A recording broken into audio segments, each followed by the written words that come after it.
नमस्कार दोस्तों, स्वागत है आप लोगों का एक नए वीडियो में। आज का वीडियो बहुत ही इंटरेस्टिंग वीडियो होने वाला है, क्योंकि आज मैं इस वीडियो में बात करूंगा एक भारत के महान सपूत के बारे में, जिनका नाम है श्रीमंत छत्रपति शिवाजी महाराज। आज इस वीडियो में इनके संपूर्ण इतिहास के बारे में जानेंगे, क्यों कहते हैं इनको हिंदू हृदय सम्राट, और भी बहुत कुछ जानेंगे। लेकिन आप लोगों से रिक्वेस्ट है कि वीडियो को अंत तक जरूर देखें और ऐसे ही वीडियो के लिए हमारे चैनल को सब्सक्राइब करना ना भूलें। वीडियो अच्छा लगे तो वीडियो को लाइक, शेयर और कमेंट करना ना भूलें। भारत के वीर सपूतों में से एक श्रीमंत छत्रपति शिवाजी महाराज के बारे में भला कौन नहीं जानता होगा। बहुत से लोग तो इन्हें हिंदू हृदय सम्राट कहते हैं, तो कुछ लोग इन्हें मराठा गौरव कहते हैं, जबकि शिवाजी भारतीय गणराज्य के महानायक थे। छत्रपति शिवाजी महाराज का जन्म सन 19 फरवरी 1630 में मराठा परिवार में हुआ था। कुछ लोग 1627 में इनका जन्म बताते हैं। इनका पूरा नाम शिवाजी भोसले था। शिवाजी के पिता का नाम शाहजी और माता का नाम जीजाबाई था। इनका जन्म पुणे के पास स्थित शिवनेरी दुर्ग में हुआ था। महाराणा प्रताप की तरह वीर शिवाजी राष्ट्रीयता के जीवंत प्रतीक एवं परिचायक थे। आओ जानते हैं श्रीमंत छत्रपति वीर शिवाजी के बारे में। शिवाजी पर मुस्लिम विरोधी होने का आरोप लगाया जाता रहा है, पर यह सत्य नहीं है, क्योंकि उनकी सेना में तो अनेक मुस्लिम नायक एवं सेनानी थे। अनेक मुस्लिम सरदार और सूबेदारों जैसे लोग भी थे। वास्तव में शिवाजी का सारा संघर्ष उस कट्टरता और उदंडता के विरुद्ध था, जिसे औरंगजेब जैसे शासकों और उनकी छत्र छाया में पलने वाले लोगों ने अपना रखा था। 1674 की ग्रीष्म ऋतु में शिवाजी ने धूमधाम से सिंहासन पर बैठकर स्वतंत्र प्रभु सत्ता की नींव रखी। तभी कुचली हिंदू जनता को उन्होंने भय मुक्त किया। हालांकि ईसाई और मुस्लिम शासक बल प्रयोग के जरिए बहुसंख्य जनता पर अपना मत थोपते अतिरिक्त कर लेते थे, जबकि शिवाजी के शासन में इन दोनों संप्रदायों के आराधना स्थलों की रक्षा ही नहीं की गई, बल्कि धर्मांतरित हो चुके मुसलमानों और ईसाइयों के लिए भय मुक्त माहौल भी तैयार किया। शिवाजी ने अपने 8 मंत्रियों की परिषद के जरिए 6 वर्ष तक शासन किया। उनका बचपन उनकी माता जीजाबाई के मार्गदर्शन में बीता। माता जीजाबाई धार्मिक स्वभाव वाली होते हुए भी गुण स्वभाव और व्यवहार में एक वीरांगना नारी थी। इसी कारण उन्होंने बालक शिवा का पालन पोषण रामायण, महाभारत तथा अन्य भारतीय वीरात्माओं की उज्जवल कहानियां सुना और शिक्षा देकर किया था। दादा कोणदेव के संरक्षण में उन्हें सभी तरह की युद्ध नीतियों में निपुण बनाया गया। धर्म, संस्कृति और राजनीति की भी उचित शिक्षा दी गई। उस युग में परम संत रामदेव के संपर्क में आने से शिवाजी पूर्णतः राष्ट्र प्रेमी, कर्तव्य परायण एवं कर्मठ योद्धा बन गए। बचपन में शिवाजी अपनी आयु के बालक इकट्ठे कर उनके नेता बनकर युद्ध करने और किले जीतने का खेल खेला करते थे। युवावस्था में आते ही उनका खेल वास्तविक कर्म युद्ध बनकर शत्रुओं पर आक्रमण कर उनके किले आदि भी जीतने लगे।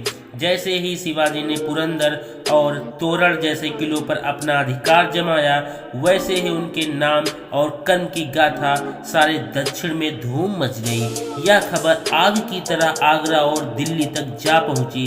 अत्याचारी किस्म के तुर्क, यवन और उनके सहायक सभी शासक उनका नाम सुनकर के मारे ही चिंतित होने लगे थे। छत्रपति शिवाजी महाराज का विवाह सन 14 मई 1640 में सईबाई निम्बालकर के साथ लाल महल पुणे में हुआ था। उनके पुत्र का नाम संभाजी था। संभाजी शिवाजी के बड़े पुत्र और उत्तराधिकारी थे, जिसने 1640 से 1689 ईस्वी तक राज्य किया। संभाजी में अपने पिता की कर्मठता और दृढ़ संकल्प का अभाव था। शिवाजी की बढ़ते प्रताप से भयभीत होकर बीजापुर के शासक आदिल शाह जब शिवाजी को बंदी न बना सके तो उन्होंने शिवाजी के पिता शाहजी को गिरफ्तार कर लिया। जब शिवाजी को यह बात पता चली तो वह आग बबूला हो गए। उन्होंने नीति और साहस का सहारा लेकर छापामारी कर जल्द ही अपने पिता को इस कैद से आज़ाद कराया। तब बीजापुर के शासक ने शिवाजी को जीवित अथवा मुर्दा पकड़ लाने का आदेश देकर अपने मक्कार सेनापति अफजल खां को भेजा। उसने भाईचारे व सुलह का झूठा नाटक रचकर शिवाजी को अपनी बाहों के घेरे में लेकर मारना चाहा, पर समझदार शिवाजी के हाथ में छिपे हथियार का शिकार होकर वह स्वयं मारा गया था। इससे उसकी सेनाएं अपने सेनापति को मरा पाकर वहां से दुम दबाकर भाग गईं। शिवाजी की बढ़ती हुई शक्ति से चिंतित होकर मुगल बादशाह औरंगजेब ने दक्षिण में नियुक्त अपने सूबेदार को उन पर चढ़ाई करने का आदेश दिया, लेकिन सूबेदार को मुंह की खानी पड़ी। शिवाजी से लड़ाई के दौरान उसने अपना पुत्र खो दिया और खुद उसकी अंगुलियां कट गईं। उसे मैदान छोड़कर भागना पड़ा। इस घटना के बाद औरंगजेब ने अपने सबसे प्रभावशाली सेनापति मिर्जा राजा जयसिंह के नेतृत्व में लगभग 1 लाख सैनिकों की फौज भेजी। शिवाजी को कुचलने के लिए राजा जयसिंह ने बीजापुर के सुल्तान से संधि कर पुरंदर के किले को अधिकार में करने की अपनी योजना के प्रथम चरण में 24 अप्रैल 1665 ईस्वी को ब्रजगढ़ के किले पर अधिकार कर लिया। पुरंदर के किले की रक्षा करते हुए शिवाजी का अत्यंत वीर सेनानायक मुरारजी बाजी मारा गया।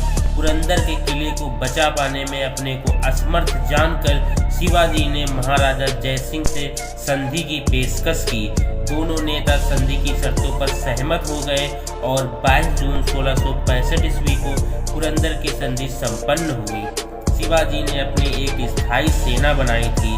शिवाजी की मृत्यु के समय उनकी सेना में 30 से 40 हजार नियमित और स्थायी रूप से नियुक्त घुड़सवार, 1 लाख पदाती और 1260 हाथी थे। मराठा सैन्य व्यवस्था के विशिष्ट लक्षण थे किले। इतिहासकारों के अनुसार शिवाजी के पास 250 किले थे, जिनकी मरम्मत पर वे बड़ी रकम खर्च करते थे। कहते हैं कि छत्रपति शिवाजी ने ही भारत में पहली बार गोरिल्ला युद्ध का आरंभ किया था। उनकी इस युद्धी नीति से प्रेरित होकर वियतनामियों ने अमेरिका से जंगल जीत ली थी। गोरिल्ला युद्ध एक प्रकार छापामार युद्ध था।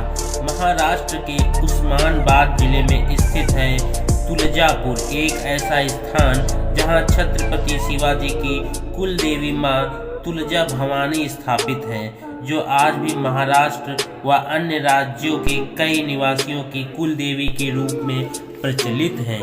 वीर छत्रपति शिवाजी महाराज की कुल देवी मां तुलजा भवानी है। शिवाजी महाराज इन्हीं की उपासना किया करते थे। मान्यता है कि शिवाजी को खुद देवी मां ने प्रकट होकर तलवार प्रदान की थी। अभी यह तलवार लंदन के संग्रहालय में रखी हुई है। लंबी बीमारी के चलते 1680 में वीर छत्रपति शिवाजी ने दम तोड़ दिया और उनके साम्राज्य को उनके बेटे संभाजी ने संभाल लिया। यह थी शिवाजी के बारे में कुछ जानकारी। आपको यह वीडियो कैसा लगा कमेंट करके जरूर बताएं। जय शिवाजी महाराज, जय भवानी।